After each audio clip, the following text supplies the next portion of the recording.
क्या अली खामनेई ने बना लिया है एटम बम? क्योंकि ईरान के बिल्कुल नजदीक जाकर ही रुक गया है अमेरिका। ऐसे में यह तब अहम है जब अमेरिका और ईरान के बीच तनाव अपने चरम पर पहुंच चुका है। अमेरिका ने ईरान को चारों तरफ से घेर लिया है और इस समय यूएसएस अब्राहम लिंकन तैनात है बिल्कुल ईरान के करीब। बस इंतजार है उसे ट्रंप के एक ऑर्डर का। लेकिन दूसरी तरफ युद्ध टालने के लिए अमेरिका और ईरान में बहुत अहम बातचीत भी हो रही है। और ऐसे में एक बड़ा सवाल ये उठ रहा है कि जिन परमाणु हथियारों को लेकर के ईरान के खिलाफ जंग छेड़ने की तैयारी अमेरिका की चल रही थी, क्या वो वाकई ईरान के पास मौजूद हैं या फिर बात कुछ और है? क्योंकि ओमान की राजधानी मस्कट में अमेरिका और ईरान के बीच में युद्ध टालने के लिए एक बहुत अहम बातचीत भी दूसरी ओर चल रही है। दूसरी ओर हमले की तैयारी। लेकिन हकीकत यह है कि ईरान के पास अभी कोई भी परमाणु हथियार मौजूद नहीं है। लेकिन फिर सवाल यह उठता है कि अगर ईरान के पास अब तक कोई परमाणु हथियार मौजूद नहीं है तो फिर अमेरिका उसे नेस्त नाबूद करने के लिए आमादा क्यों है? उसे अक्सर ये कहकर घेरा भी जाता है कि वो न्यूक्लियर हथियार बनाने के बहुत करीब पहुंच चुका है और उसने यूरेनियम संवर्धन करीब 60% तक तैयार भी कर लिया है। और अब ऐसे में अमेरिका और इजराइल उसे राक्षस बताकर उसे धरती से मिटाना चाहते हैं। दूसरी तरफ ईरान भी कम नजर नहीं आ रहा। वो भी अपनी घातक मिसाइलों और डिफेंस सिस्टम के बूते पर अमेरिका, इजराइल और इन तमाम साथियों के खिलाफ ताल ठोककर पूरी ताकत से उन्हें चुनौती भी दे रहा है। लेकिन इस बीच जो सबसे अहम बात है वो ये कि अमेरिका ने अपने नागरिकों को ईरान छोड़ने के लिए कह दिया है। साफ साफ हिदायत दे दी है कि जैसे भी हो, जिस हालत में भी हो, तुरंत ईरान छोड़ दो। और ऐसे में अब कई सवाल भी खड़े हो रहे हैं। आखिर ये बात अमेरिका की ओर से क्यों कही जा रही है? अपने तमाम नागरिकों को आखिर ईरान छोड़ने की बात अमेरिका क्यों कह रहा है? लेकिन सबसे खास बात यह है कि अमेरिका ने यह भी कह दिया है कि किसी भी तरह की मदद की उम्मीद ना करें। जो अमेरिका के नागरिक इस समय ईरान में हैं, बगैर किसी अमेरिकी मदद के तुरंत वहां से बाहर निकलने की कोशिश करें। पर यह सब आखिर क्यों हो रहा है? क्योंकि इससे कई सवाल खड़े होते हैं, भले ही अमेरिका अपने नागरिकों को यह एडवाइजरी दे रहा है। क्योंकि काउंसिल ऑन फॉरेन रिलेशंस के मुताबिक कई विदेश नीति विशेषज्ञों का यह भी मानना है कि अगर ईरान परमाणु हथियार हासिल कर भी लेता है तो इससे मिडिल ईस्ट और आसपास के क्षेत्र में बहुत ज़्यादा अस्थिरता पैदा हो जाएगी। और सबसे बड़ी चिंता यह भी है कि अगर ईरान परमाणु हथियार बना लेता है तो शायद ये इजराइल के पूरे वजूद के लिए सबसे बड़ा खतरा बन जाएगा। और इसी चिंता के चलते इजराइल ने जून 2025 में ईरान के परमाणु और सैन्य ठिकानों को निशाना बना करके बड़े पैमाने पर हमला किया था। हालांकि सपोर्ट पूरी तरह से अमेरिका का था। लेकिन अब कुछ एक्सपर्ट्स ये भी कह रहे हैं कि अगर ईरान अमेरिका के करीबी रक्षा सहयोगी इजराइल पर परमाणु हमला करता है तो वो अपने ही विनाश को तय कर लेगा। लेकिन अभी भी ईरान जिद पर अड़ा हुआ है। पर ईरान के तेवर ऐसे हैं कि अब वो लड़ाई के लिए आमादा है, क्योंकि इजराइल के पास खुद का परमाणु हथियार है। और एक्सपर्ट्स ये कह रहे हैं कि दोनों ही स्थिति में गलत अनुमान लगाने की खतरनाक संभावना भी है। अगर सिर्फ आशंका के चलते इस तरह का कदम उठाया गया तो ये बहुत विनाशकारी होगा। और अगर आकलन गड़बड़ाया तो फिर ये बहुत ज़्यादा घातक होगा। परिणाम स्वरूप परमाणु युद्ध हो सकता है। यानी अगर परमाणु हथियार तैनात हैं और तैयार हैं तो फिर इसका इस्तेमाल होकर रहेगा। लेकिन एक और चिंता भी है, और वो ये है कि ईरान के परमाणु हथियार के कब्जे से सऊदी अरब सहित दूसरे क्षेत्रीय प्रतिद्वंदी भी अपने स्वयं के परमाणु कार्यक्रम अब शुरू करने के लिए प्रेरित हो सकते हैं, जो अब तक ऐसा करने से बच रहे थे। पहले ट्रंप प्रशासन ने अमेरिका को 2015 के ईरान परमाणु समझौतों की अलग कर लिया था और अब उस देश पर कई कड़े प्रतिबंध लगा दिए। अब दूसरी तरफ ट्रंप प्रशासन ने 7 साल पहले समझौते से हटने के बाद पहली बार तेहरान के साथ में बातचीत फिर से शुरू करने पर सहमति जताई है, लेकिन अब तक बातचीत का कोई ठोस प्रस्ताव सामने नहीं आया है और ये एक धीमी प्रगति भी मानी जा रही है। कुछ तो इसमें स्टेक होल्डर ये भी दावा कर रहे हैं कि इस बातचीत का कोई मतलब नहीं निकलेगा, यानी ये बातचीत पूरी तरह से नाकाम होगी।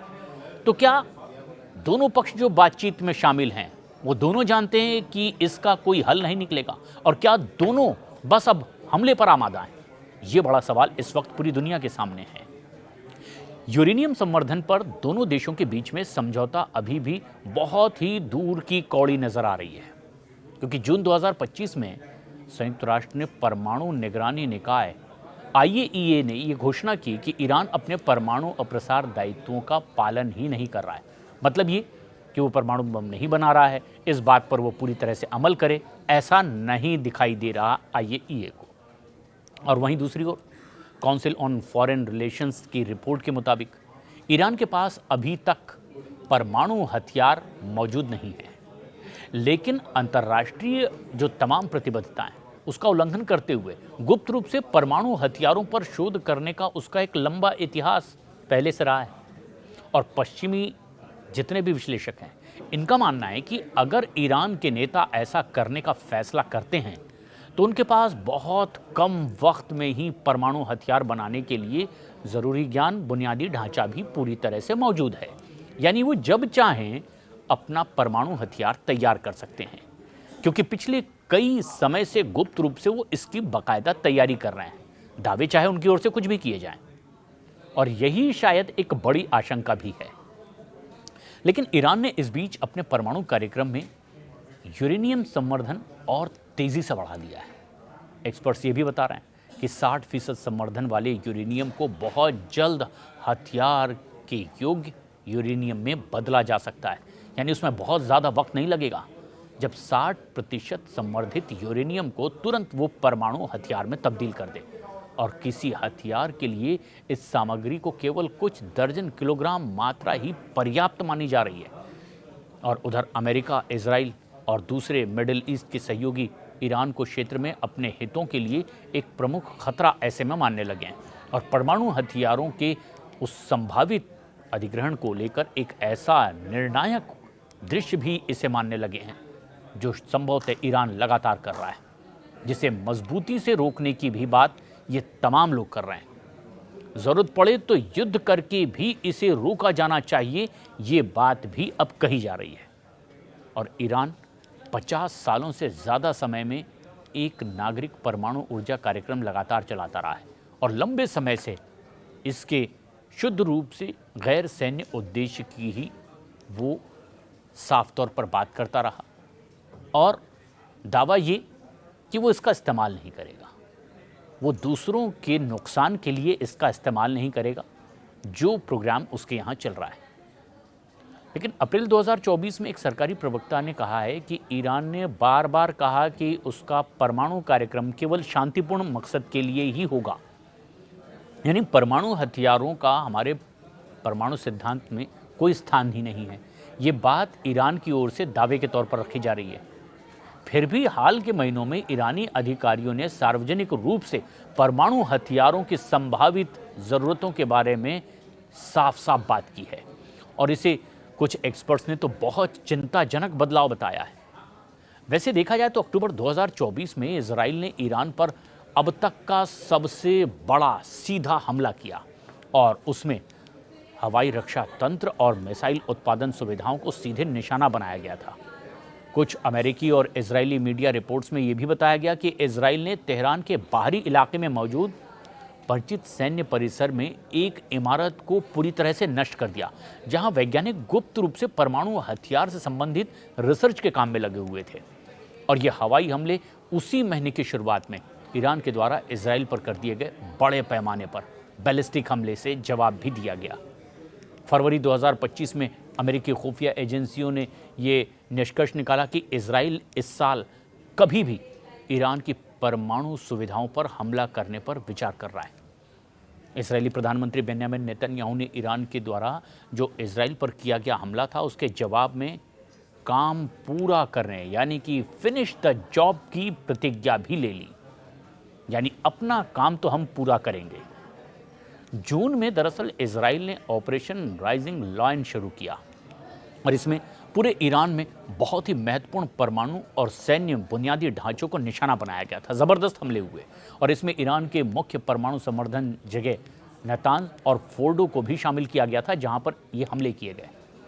एक्सपर्ट्स का कहना यह है कि इजराइल के पास बंकरों में नष्ट करने की वो क्षमता नहीं है और इस सुविधा को प्रभावी ढंग से नुकसान पहुंचाने और उसे पूरी तरह से नष्ट करने के लिए ज़रूरी है कि कोई बड़ा हमला उस पर हो, क्योंकि ये ज़मीन से लगभग 260 से 300 फीट नीचे हैं। और जून में जो बात सामने आई है हमले की, ये साफ नहीं है कि इस बमबारी में ईरान के ये परमाणु कार्यक्रम को कितना नुकसान पहुंचा पाए थे।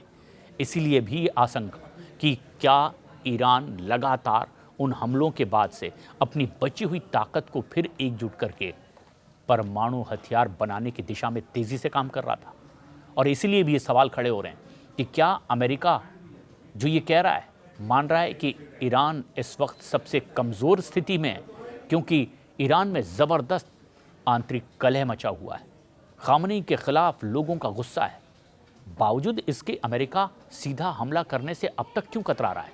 क्योंकि उसका एक जंगी बेड़ा यूएसएस अब्राहम लिंकन बहुत करीब पहुंच चुका है और ऐसे कई और जंगी बेड़ों से ईरान को पूरी तरह घेर चुका है। बावजूद इसके अमेरिका ईरान से बातचीत क्यों कर रहा है? और इसीलिए पूरी दुनिया में अब ये बात संभावित लग रही है कि शायद ईरान शांत ज़रूर है, लेकिन उसने अपने मिसाइल पावर और परमाणु प्रोग्राम को बहुत आगे बढ़ा लिया है। देखना ये है क्या बातचीत से मसला हल हो रहा है या फिर जो बात ट्रंप की ओर से कही गई कि हमला तो होकर रहेगा।